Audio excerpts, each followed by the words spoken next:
again, what I'm trying to achieve is to describe the major concepts and philosophy in pediatric nursing, to identify the role of and the scope of practice of the pediatric nurse, and then we'll review education, calculation, and administration. So that's what we're trying to do.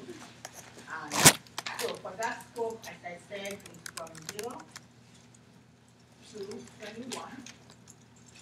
Sometimes you may see 23-year-olds, especially those with chronic illness, that you find them in the pediatric unit.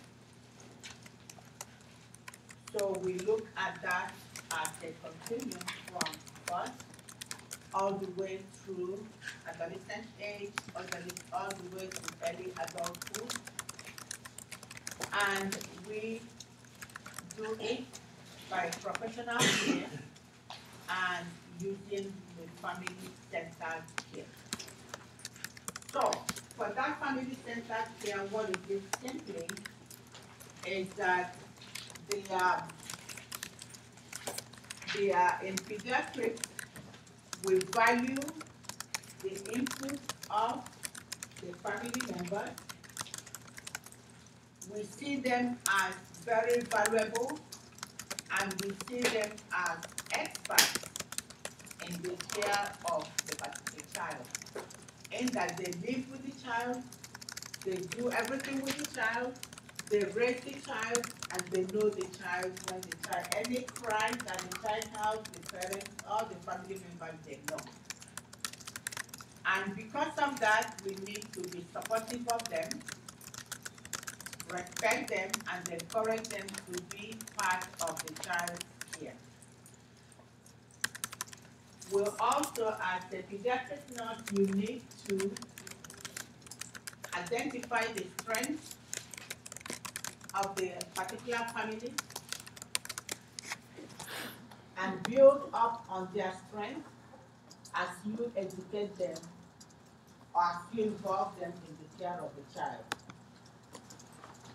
So therefore, that concept of empowerment or enabling is very, very important in pediatric nurses, because we need to see them as part of that care provider team that is taking care of the patient.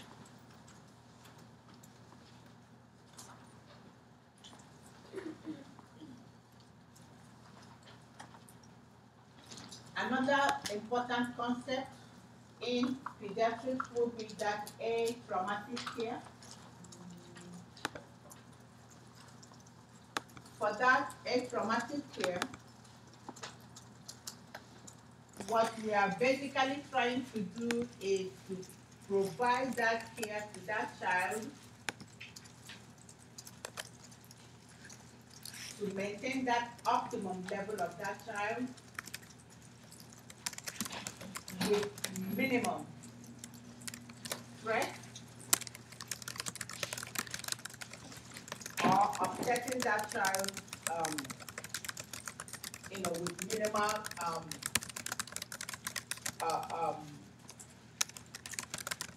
upset to the child or minimum pain to that child.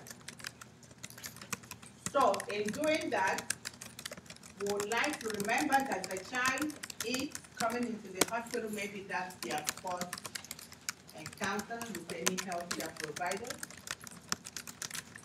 And children, especially depending on their developmental stage, when they are afraid of strangers, and then they start seeing people on white lab coats, and they start seeing a lot of strangers coming in and out of their room, they become frightful of the whole situation. As you approach them, they are very upset. And plus all the painful stimulus that we have to, institute on the child. So all those things are really upsetting to the child. So the concept of traumatic care will minimize the fear, the anxiety, and the painful stimulus to the barest minimum as acceptable For example, if you are going to do any procedure to a child, the recommendation is that it is not done, it's done with the family member or the caregiver that this child knows present. That would be a preference in pediatrics. When that caregiver is not present, then the staff will assume that caregiver role to provide that comfort to the child. When you're giving a painful stimulation, something like inserting IV or doing a lumbar puncture, these things are painful to the child. Ideally, you would like to use a numbing cream to numb the IV site or the IV site or the area where you're going to draw the blood from, just to minimize that pain. We'll use the EMLA cream on the area, and that you will see them, see it in use consistently in the unit. You will apply the cream, cover it with the stagger lamp, and let it stay for minimum 45, 60 minutes, and then you can do your procedure. The child will still cry, but they are not crying because it's painful, but just because they are seeing people around them manipulating their side. Another thing with traumatic care is you need to provide that support for that child. The child life specialist is very important in pediatric setting. We use a lot of play in Peds to achieve this traumatic care. And when you see it in happening, you will understand why it is so, for the child to be to kind of have like a comforting feeling. Again, all painful procedures should be done in the treatment room, not at the bedside, unless that child is on isolation, that you cannot take the child away, up out to the treatment area. But as permissible, you do it in the treatment area. Utilize the help of the child life specialist, and or you provide that. And then at the end of the procedure, you need to reward the child. So, pediatric settings will now, in the past, we are all limited to the hospital setting. But these days, we know that most of the pediatric care is given outside the hospital. It's given in the home or in the pediatrician office or in the healthcare clinic. So that's one of the reasons why you have to go to the healthcare clinic. You have to go to the daycare center, because we do have daycare centers that are also for children with special needs and for regular children. So we have all that. We have the public health department. That each town has its own public health department. We have the home care agencies that provide the pediatric services. We have the primary care providers. We have the schools, and we have the medical daycare centers. All these are all locations you can find jobs upon graduation, because all these areas do hire RNs to take care of those children and take care for them. So in terms of the role of a pediatric nurse specifically, in addition to taking care of that child, you are responsible to ensure that health promotion, education, and you screen and put in place preventive measures. In addition to disease prevention, you can do your early assessment. You will also do the health restoration when the child is sick in the acute care or in the acute care or outpatient or in the rehab center, or when the child is at the end of life. So that's when the hospital nurse will come handy. So, with that preventive, primary prevention, of course, will come from that well child clinic, and that's when the immunization program will come in place. You have to emphasize safety and sanitary methods.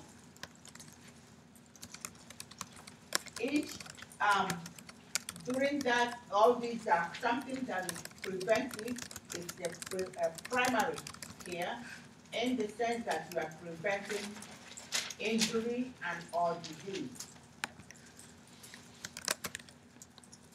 The secondary prevention will include those measures that you will use to for early detection of or treatment of illnesses. For example, we were all fighting for people to get their PPD. Okay, that's one of those. In Peds, we do that also in addition to doing all the screening, including the leg screening, which we do as part of the anti-respiratory guidance, as part of the preventive care that we give, as part of the health care that we do in pediatrics.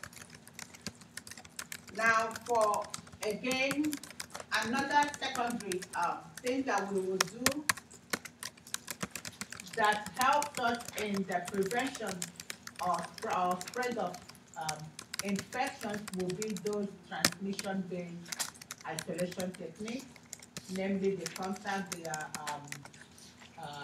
droplets, the all those contact, all those isolation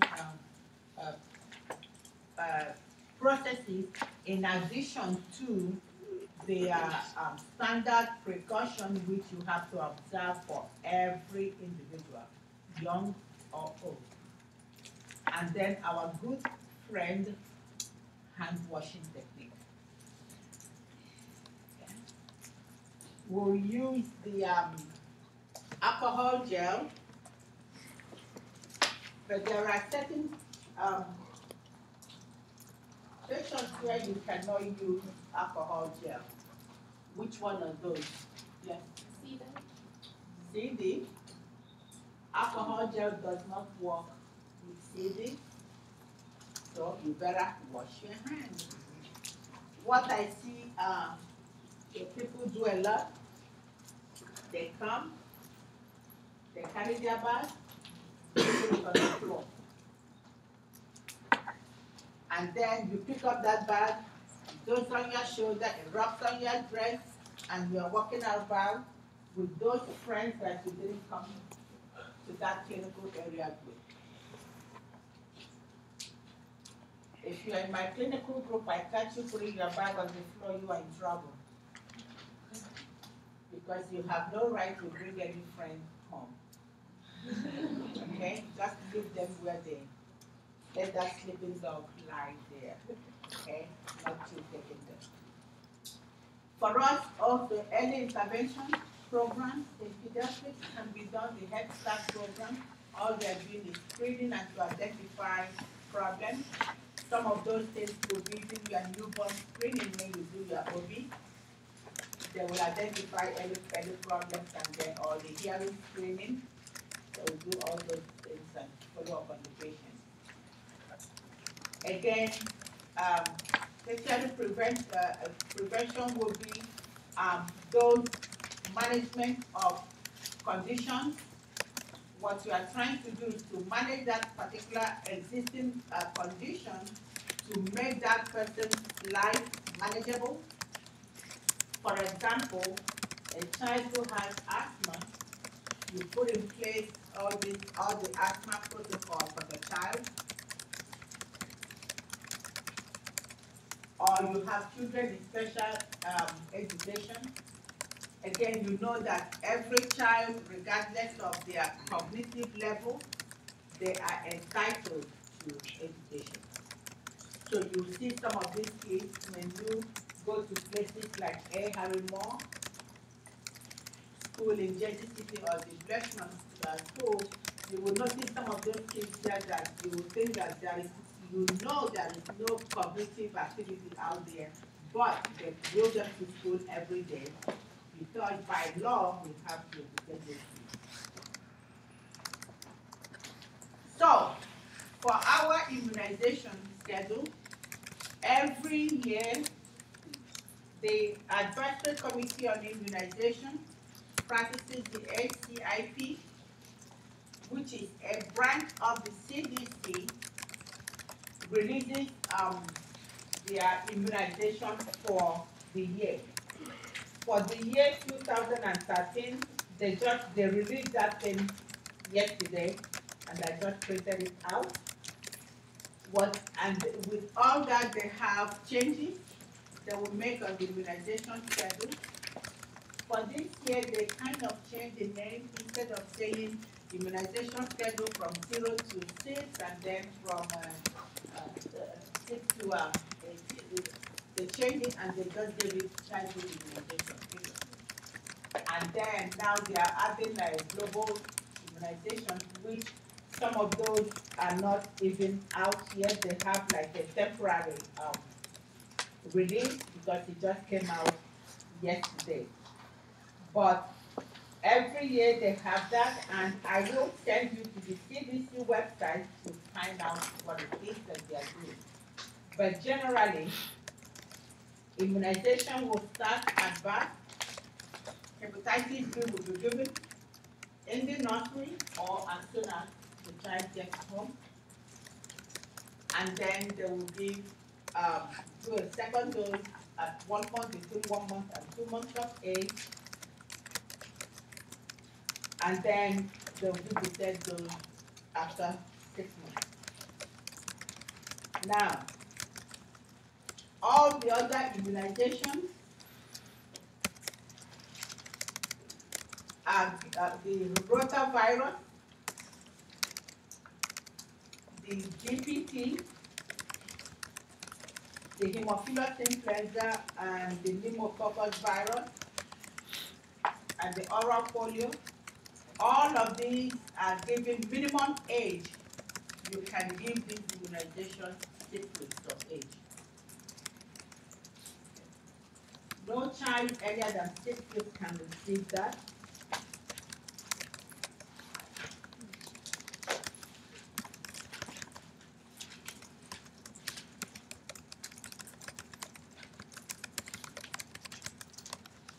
The influenza vaccine is recommended for, it's an annual immunization. Right now, I think since last year, they are recommending it for children 6 months and above to receive the influenza vaccine.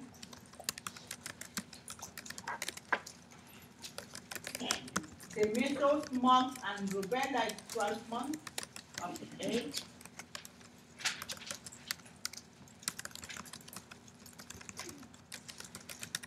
The varicella, which is the chickenpox, is 12 months.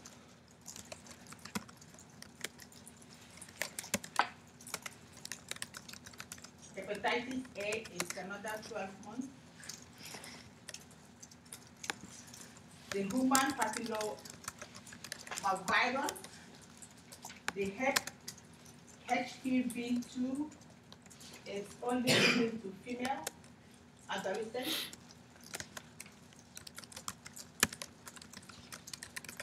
The they start from the age 11 to 13, they will give them. But the HPV4 is for male and female, adolescent male and female.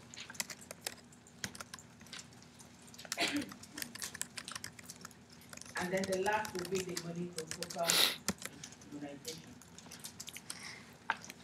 So when you go to CDC website to fill out the, I give you immunization please to look for, so you'll be able to kind of do it. You necessarily do not have to memorize all these immunizations, but at least have an idea what they are for. So, in general, the immunizations are two kinds.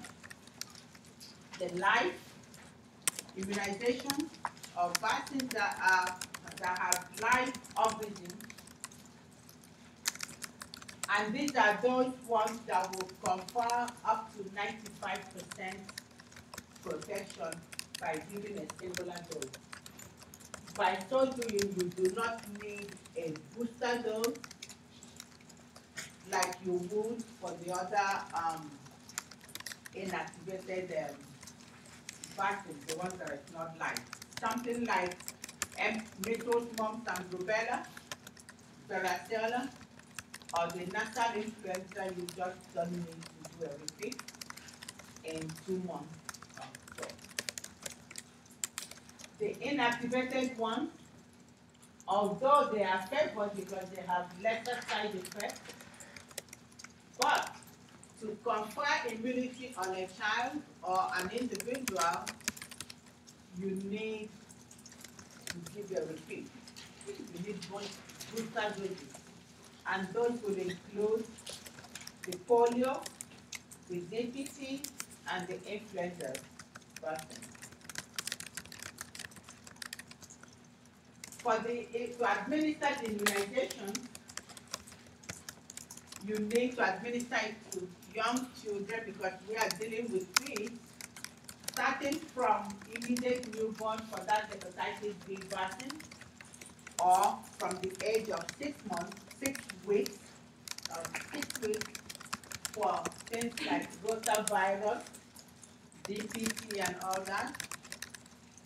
You need to use the vastus lateralis module for infants, not the gluteal module, please.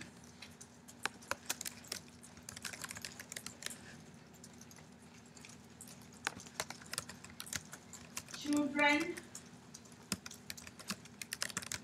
older infants, 12 months and above, sometimes 18 months and above, they can take the deltoid module, especially if they have enough chunk. You can do that. You can't do it with a skinny person that has no muscles there. You better do the fat. Okay? For the children. Important information on immunization, they must be refrigerated, not on the door of the fridge. It must be inside the fridge in a controlled temperature. And if you are going to give it,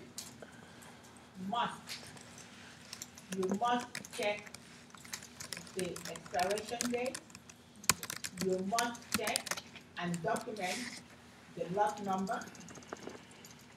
You must also do your immunization checklist, which you will have to ask questions like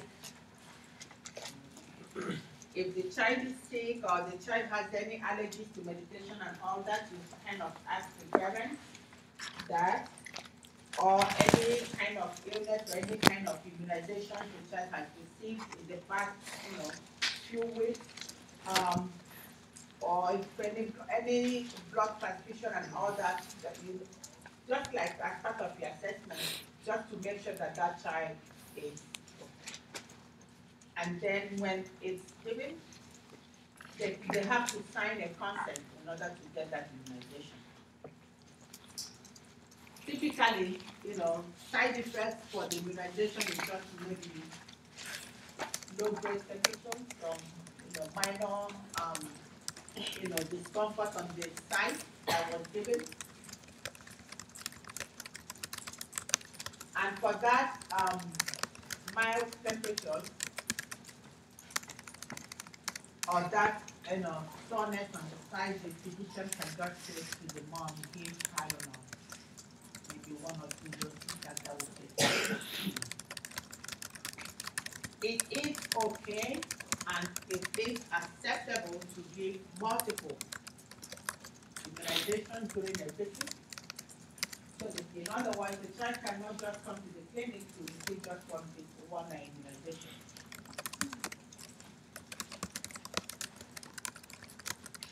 Contraindications you need to know: any history of life-threatening conditions, any person with altered immune system or weakened immune system, or somebody who has a very low immune system, somebody who has cancer, somebody who has, HIV immune system is very, very, very weak. That's something that, we have to be taken seriously. Or if there is any development of neurologic reactions following the previous dose of hepatitis. Yes, there's been the report in the past about autism and immunization. That report is still, well, those that believe in it strongly still believe in it, but there is no scientific evidence to show that it is, because the original report that was the basis of that recommendation initially has been revoked, and there is no current evidence to support that there is a link between autism and immunization. However, there is this notion, the public view, that there is a link with it, and that is one of the reasons people will cite for not taking immunizations, not only the MMR or other things, but including the flu. They'll say to me, oh, okay, I'll develop the flu, or I will have the syndrome. Okay. So those are not really, so it has to be true contraindication, life-threatening event for you to say you cannot get it. You need to teach the family or the mom when to call the physician, and some of these things that you need to severe reactions, any behavioral changes in the child, or anything that the parents find that is a concern to them, because they know that child very well, and they notice the kind of something that is quite unusual for that child. Yes, they can call the child for the thing.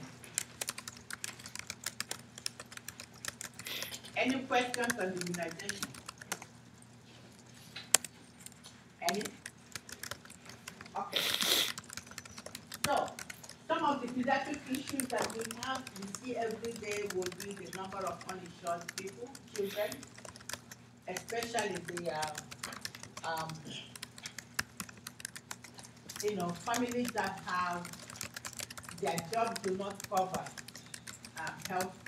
have any health plan. So these kids are not covered by any health plan. However, there is children's plan from the state department that the families need to know about, and all they need is to apply. They do not require to be citizens to apply for the child, so long as the child is born here, the child is eligible to get that coverage, healthcare coverage, which will include all the preventive care, including the immunizations and everything. So we need, our role there is to encourage the parents to apply or to give them the information, we can use the help of the social worker to achieve that, because some of these parents, especially the undocumented ones, will not come willingly to say that they need help. So we need to kind of fish that out during our assessment of the child. Other issues will be violence and bullying, unsafe neighborhoods, poor nutrition, and increase in obesity, which we'll talk about when we do IGI. Injury and accident in childhood, child abuse and neglect. Again, peer pressure that will lead to drug, alcohol, early sex, unsafe sex, and teen pregnancies and all that, including school dropouts, gang initiations. Those are all pediatric issues that are troubling to all healthcare workers, including community activists.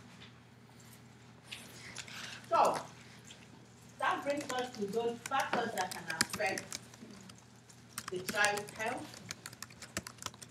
Like we talked about in our family centers here, we said that the family is very important in the child's life, and now the family recognize that as having a very big role in that family.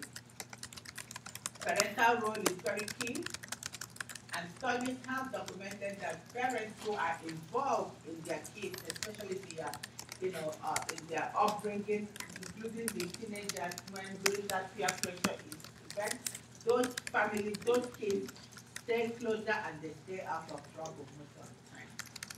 But a child or a family that is not involved in the welfare of their children, of course, if you are not involved, their peers will teach them what they need to know, rather than you teaching them what you want them to know.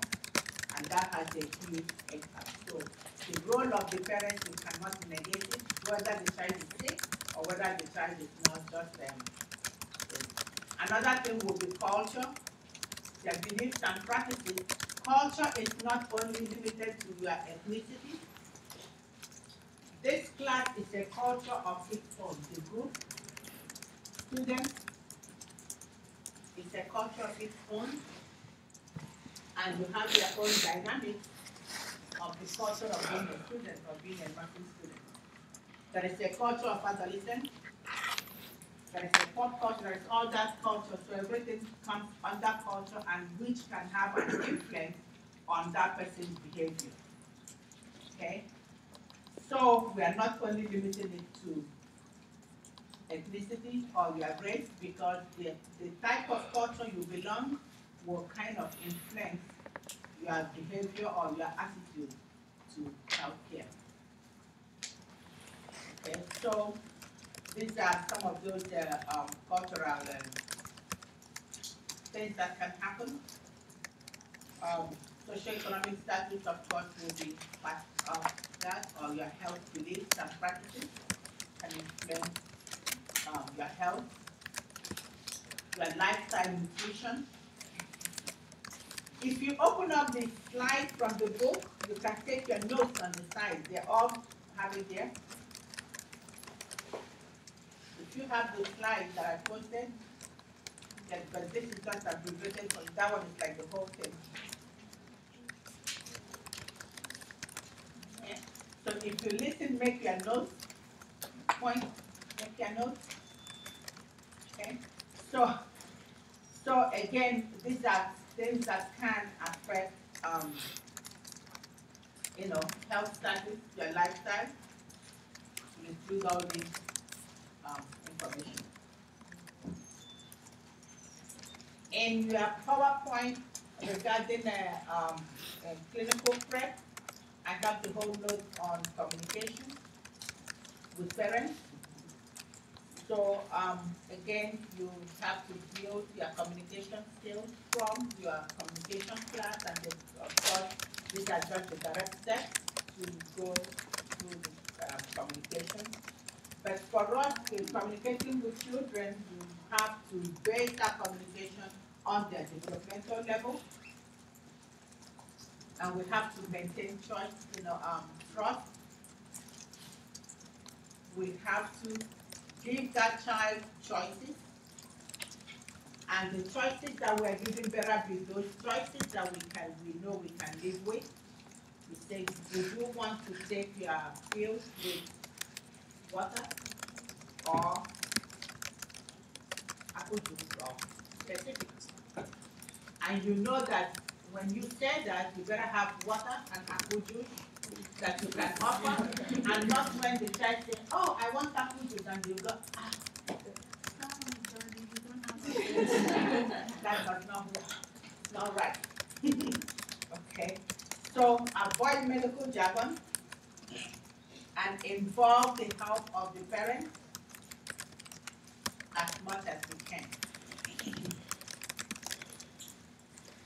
Again, teaching them. You have the notes on this one, so it shouldn't be like typing away.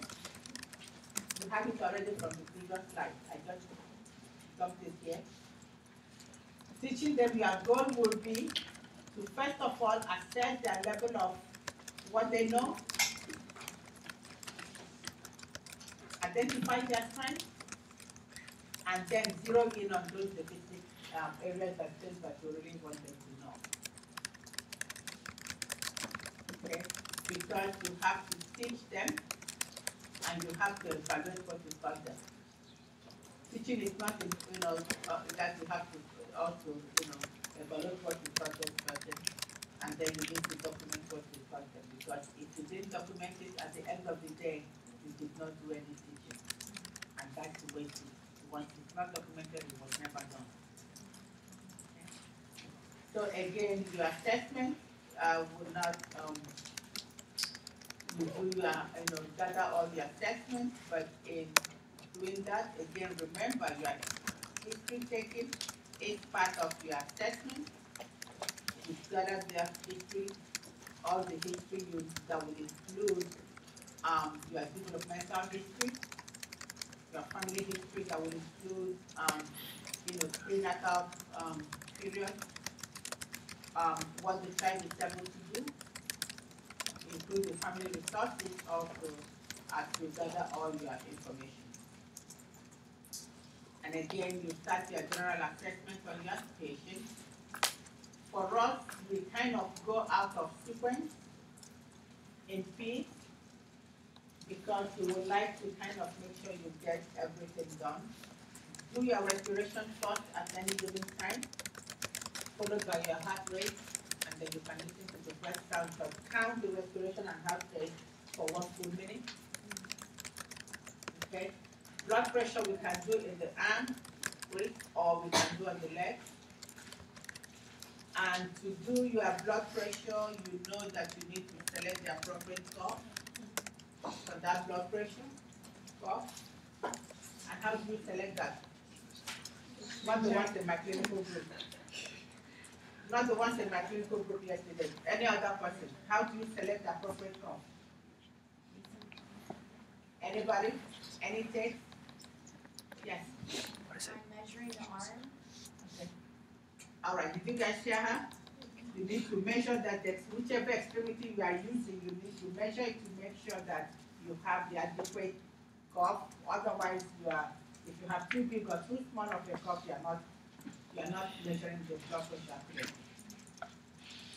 Pulse oximeter also is please you also make sure that it is secure. Would love to use the toe, not the finger, because we'll eat that pulse oximeter. It's so attractive.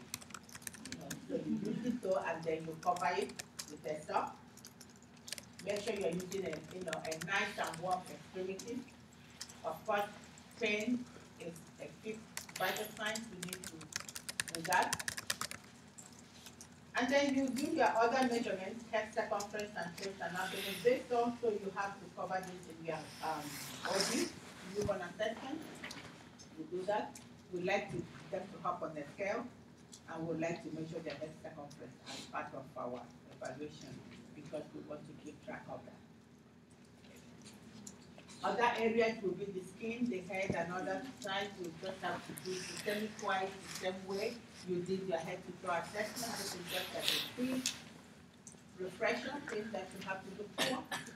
And then when we go to those disease processes, we kind of pull things that belong there.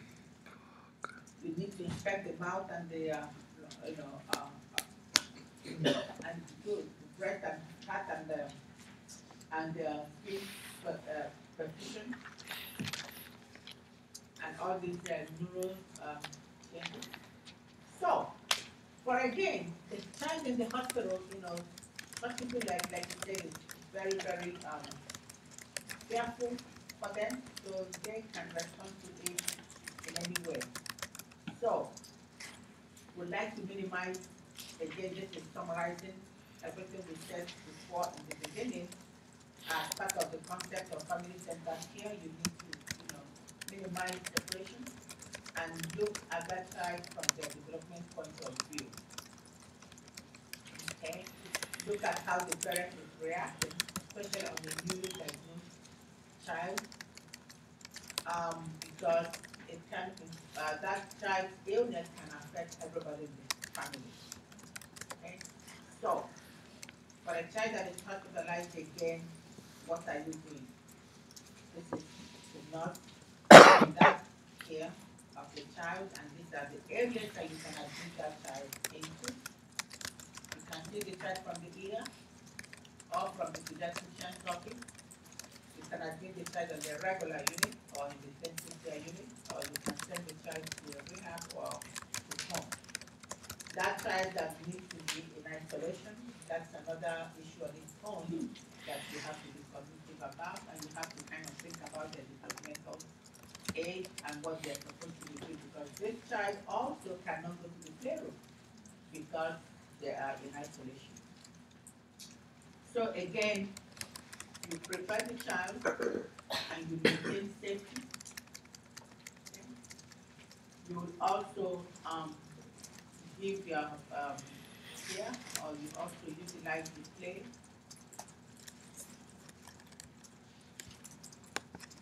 You will also have to promote schoolwork and education by referring to the social worker and or the school system. They can bring the schoolwork at the bedside, or in the hospitals where they have school, they can go to school like in children's life hospital.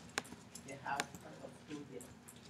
You need also to address the needs of the family members and caregivers and siblings. You provide your teaching.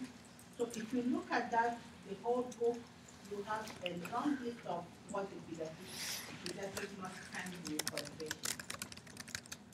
So that's the role of the nurse in a nutshell. You have so much to do with the patient,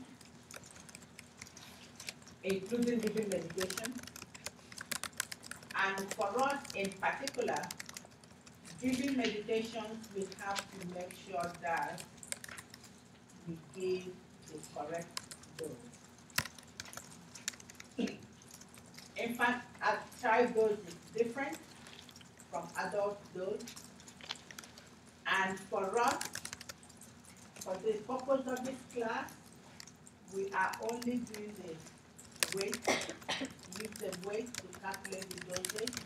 You can use the body surface area to do that, but I will not test you on that, and I will not hold you onto that. I'll just keep it simple. So what you will need to do is, when you need to calculate your medication,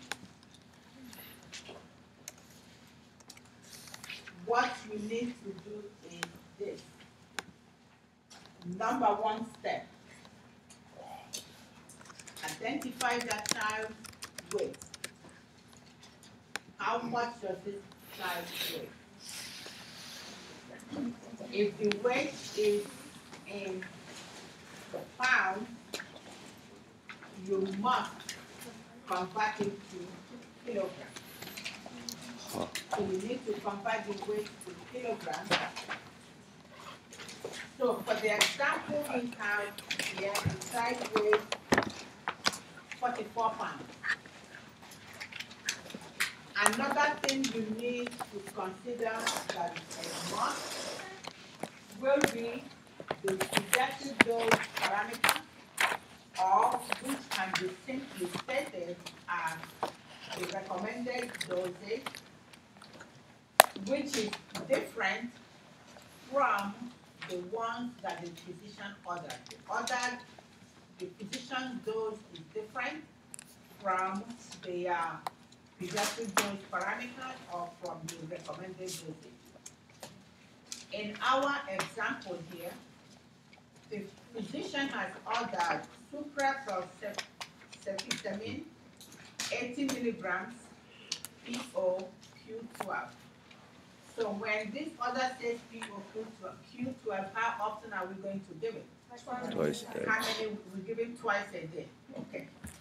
Now, you open up your drug book, your reference book. Your reference book says that the recommended dose for this particular drug is 8 milligrams per kilogram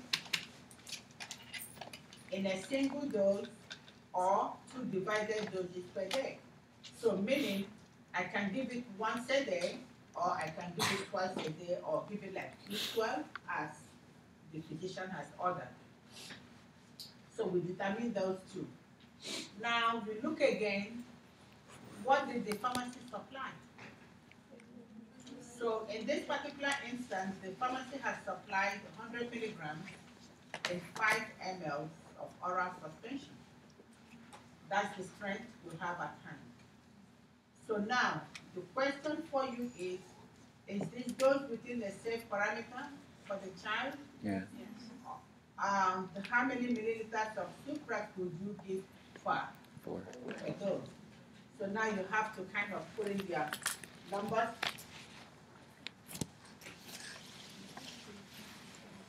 So this is the steps, and then this is what you'll be seeing. If you're doing anything other than this, you will get it wrong. So just take your time and put it step by step. Answer the questions step by step. Convert the weight. Look at your other dose and put it aside. Look at your dose parameter and put it aside, and then compare what the physician is ordering. Is it within what the book says that this child can receive? If it is, you are good to go. If it is not, hey, pick up the phone, doctor or whatever, you order this medication, but according to what I have, there seems to be some problem. You know, you don't tell them they are wrong, because they will just tell the blood outright, they will know we are not wrong. No, it's still. Just tell them, you know what, I think there is a problem here, but can we do some recalculations based on my book? This is what it is, and I did the calculations over again. But please check with somebody else and just make sure. And also, another tip with antibiotics, look again to see if they put something in parentheses on that order, something that will say adult dose in bracket before you call them, and especially if it is the ID physician. Oh, but I used the adult dose. Why are you questioning me? So again, you look at that, and simply this is the way the orders will be. And that's something similar that I have in the one that I posted online. And this is the way the whole schedule will go. Now, the second one will be, I just need you to do this one. So this one, you don't have to even convert the weight. The weight is already in kilograms. So the parameter here is between 8 to 25 milligrams per kilogram per day in 3 to 4 divided doses. And then the drug available is 75 milligrams in 1 ml. Okay? So, looking at this, how would you go about this? Any checks? How would you go about it? Yes? I would first see the maximum, like say the order is 150 and it's for 6 hours, every 6 hours, so that's 4 times that you should be given this dose, because that's equivalent to 24 hours. So 150 times 4 would be 600. So, Okay, so that's what the physician ordered. Okay? All right. So now, How do you tell whether this is safe or not safe for this child? Yes. What you do is with the child's weight, and the 18 kilogram, Right. I would actually times it by the 8, and as well as the 25. So within that range, I Right. would just tell you. Okay. So, can somebody do the math and tell us? Multiply 8 by 18, which is the minimum dose, and then 8 by 25, which is the maximum. Yes. So the range is 144 to 450. Huh? 144 to 450. 144 to 450. Okay. So this is our based on the recommendation.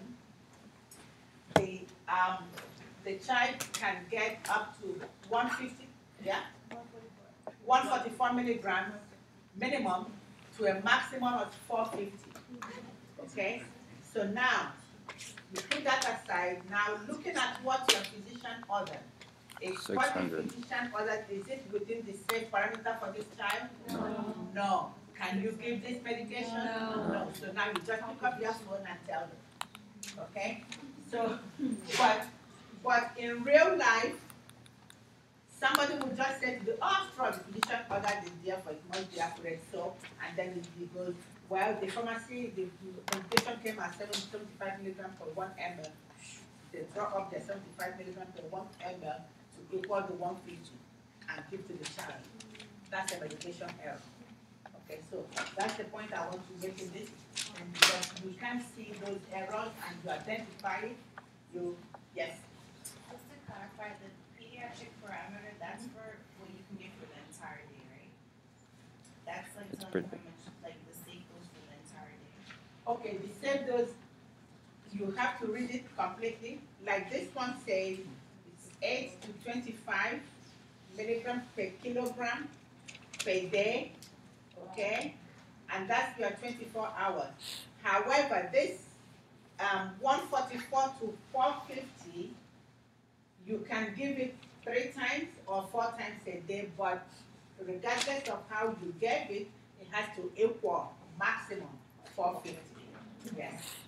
Are we all clear on that? Yes? Okay.